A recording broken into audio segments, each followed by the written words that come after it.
Whitney Houston once said, quote, "I believe the children are our future. Teach them well, let them lead the way." And I agree.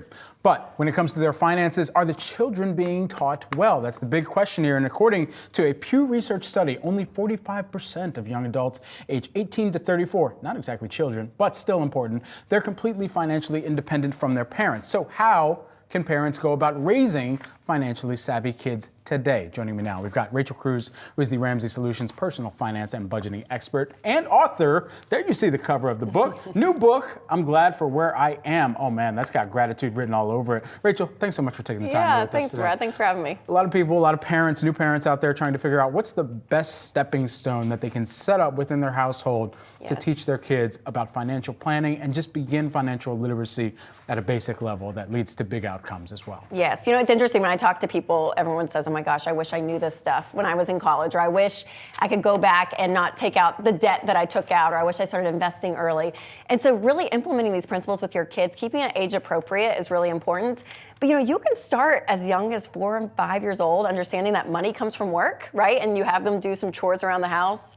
They get paid on it, some commission. We had plenty of those growing up. And I know, we all did, right? And so, yeah, and you teach them to give, to save, to spend. So it can be very age appropriate. But as they get older and as they're teenagers, talk to them about investing, what compound interest is. You know, even show them some real life examples of your bills, right? Of how much lights cost, you know, throughout the month. So again, so many parents, I think the generation, the boomers, I feel like it was a little bit taboo still to talk about it, but I feel like our generation is a little bit more open. And so having these conversations with our kids, I think is really important. Yeah, the transparency, it seems, knows no bounds right now. So this is what it needs to extend into next. You know, in raising children to be financially independent, we just rattled off that stat a moment ago from Pew Research.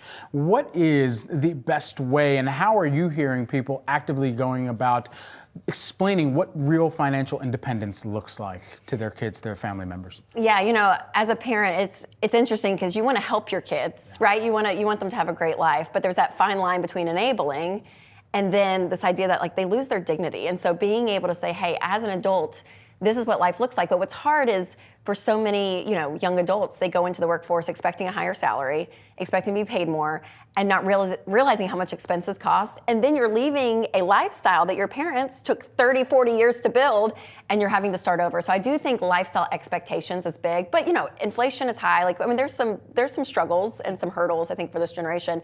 But overall, the intentionality of understanding, what do I do with this paycheck?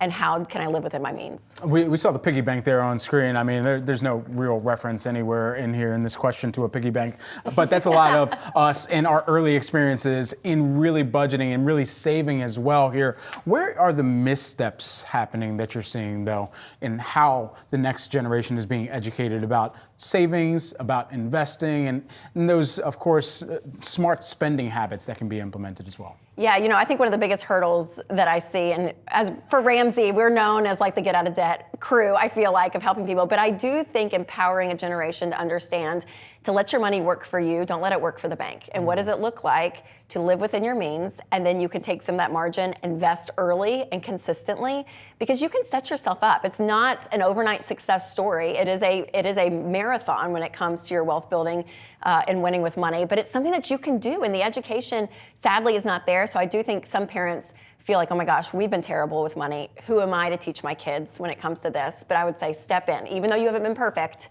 you can change your ways, and your example is huge, but also it is your responsibility as a parent. So step into those conversations. All right, there's a lot of self-help financial books out there. I mean, you could rattle down the list, but I'm excited to talk about this one here because it's got an ethos of gratitude. Tell us about this. I'm Glad for Where I Am is the title. Our folks are seeing it there on the screen right now. Yes, it's a little different. It's a kid's book, but I have 3 little ones at home, and you know, money, I think it's important. We talked about some of the tactics of teaching them, but there's also an emotional side of money that I think is as important. And so these things like contentment and gratitude and generosity, and how do you foster that emotional piece of keeping money in its proper place? And so gratitude is one of those things that I think helps with contentment, and it helps with generosity. And I mean, we enjoy adults who are grateful, right? So you want to be able to raise your kids in such a way that when they're adults, that's what's magnified. And so having something easy, and I have 3 little ones at home, so for all you parents with little kids, it's a short book, it's easy to read, but it has a great message of just that foundation of where our gratitude is. You know, it kind of brings back the memory of my mother always telling me and my sisters, be happy with what you have. Yes. And then also giving us our chore assignments as well. That's right. It's both. Rachel Cruz, Ramsey Solutions, personal finance and budgeting expert. Thanks so much for taking the time. Yeah, thanks, Brad. Thanks for having me.